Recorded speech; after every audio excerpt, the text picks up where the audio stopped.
Lech red ki shichet amcha. We all know that HaKadosh Baruch Hu told Moshe Rabbeinu that they did the Egel Zahav, and there's something that we have to do, and go ahead and do something about it. Moshe Rabbeinu goes down, and I don't have to tell you, the Shviras HaLuchos, Yasher Koacha Asher Shibarta. That's when he decided to go ahead and break the Luchot. And all the Achronim ask a very simple and fundamental question. If Moshe Rabbeinu already knew they did the Egel Zahav because the Kodesh Baruch Hu B'chvodo U'Be'atzmo told him, so why did he only break the Luchot as he went down and he saw the Egel? That's when he decided to go ahead and break it. He could have done it already before. He already knew. Kilu, there was some surprise. He got so angry when he saw it. He already knew what was happening. So why did he have to wait until that treacherous time when he saw the Egel happening?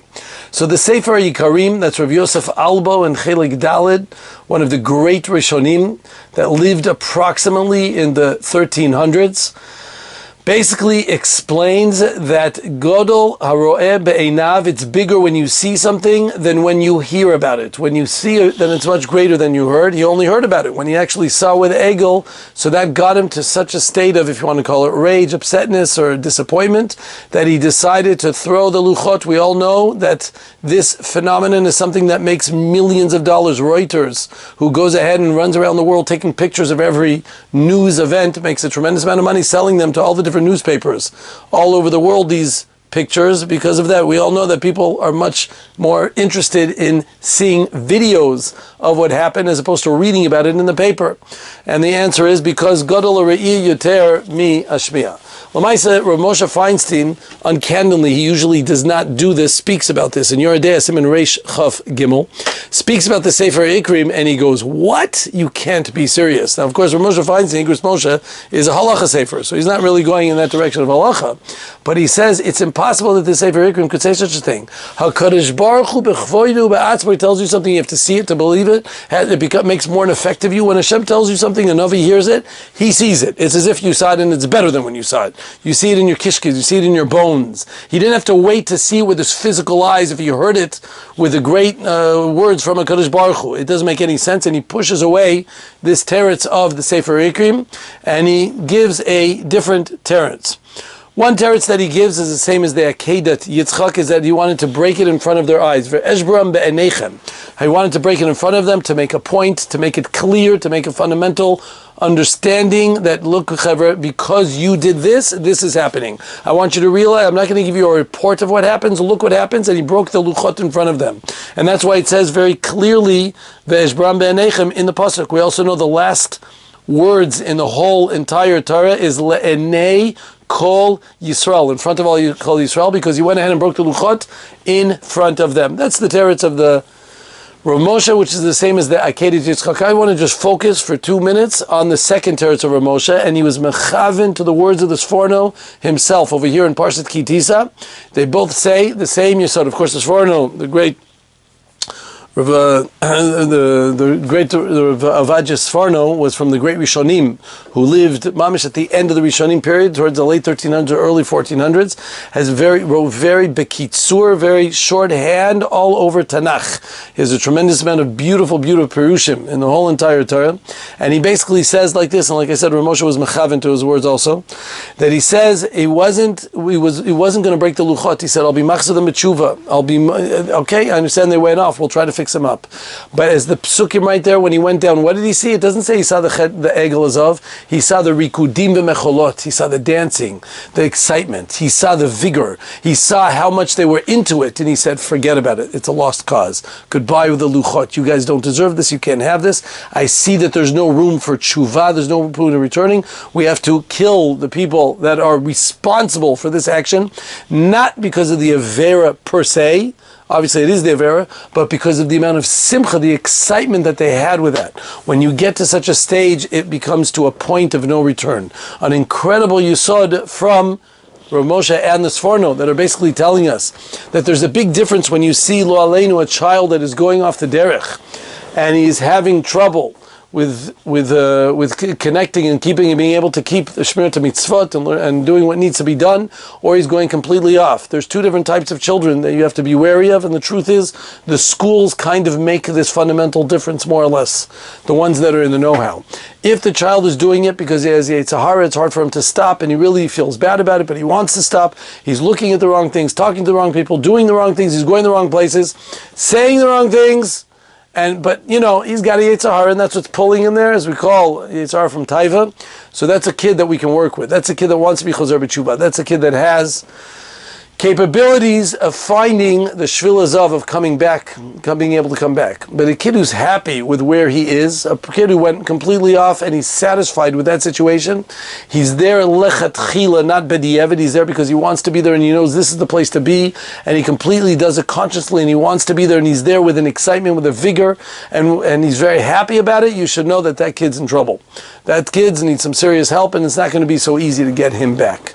It's a very big difference. Personally, I've seen it, with the different friends, if I could say, or people and classmates that I've had with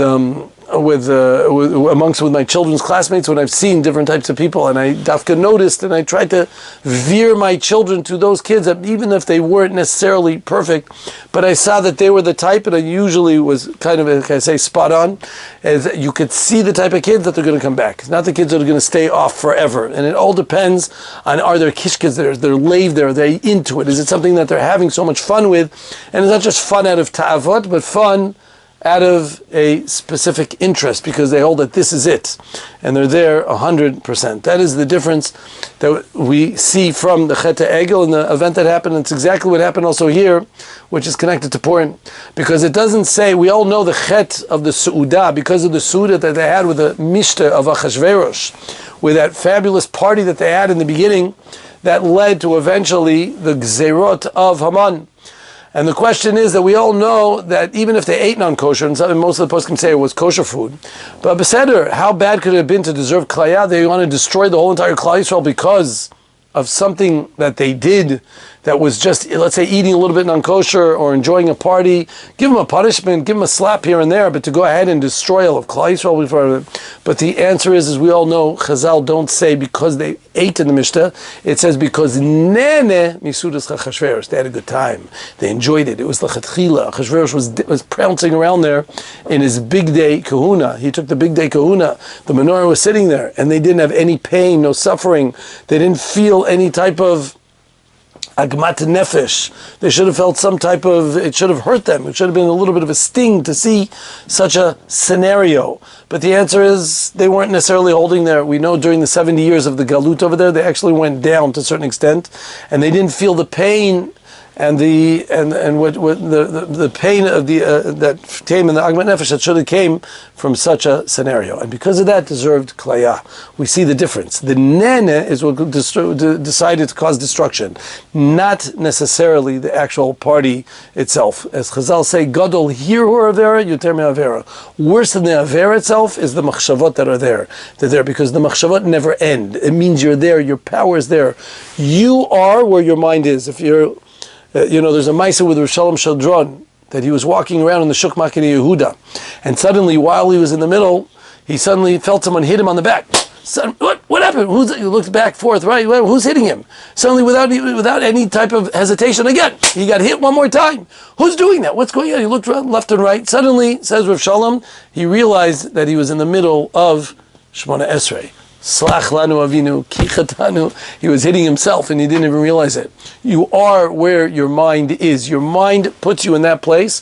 That decision puts you in the place that you're supposed to be. And therefore, here or Avera, is your mind there? Are you invested in the Avera? Is this something I do lechatchila? So then it's a problem. Then we're in a state of danger. Unfortunately, that is the difference between now and the past. If we talk about Yeridut Adoret, there were always people doing Averot, but they weren't necessarily parading around about them. Here in Tel Aviv or over there in America, people are parading about things that people did wrong in the past also, but they didn't make a thing out of it. Something of a way a person wanted to do something wrong, he didn't dress that way publicly, maybe hiddenly, but he wouldn't act in a certain way.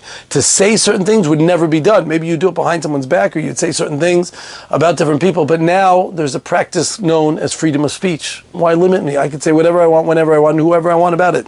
There's no limitations. I can speak about the most important, you call them important, the highest levels of congressmen that are in America or anybody else. I can speak about anybody I want and have no limitations about it. When you get to such a stage, you turn something that we call b'diavad, after the fact, to lechatchila. It's okay, I can do it. There's no matzpun, there's no guilty conscience, there's nothing wrong. And when you do that, you are fully invested in the avera, and therefore you come to a state of no return. The idea here behind it is to know that yes, we've done things wrong, but you're always capable of coming back. Just you should know where it's coming from, work on it, and Bezrat Hashem, that will be the key to the Chazra B'Tshuva. Amen.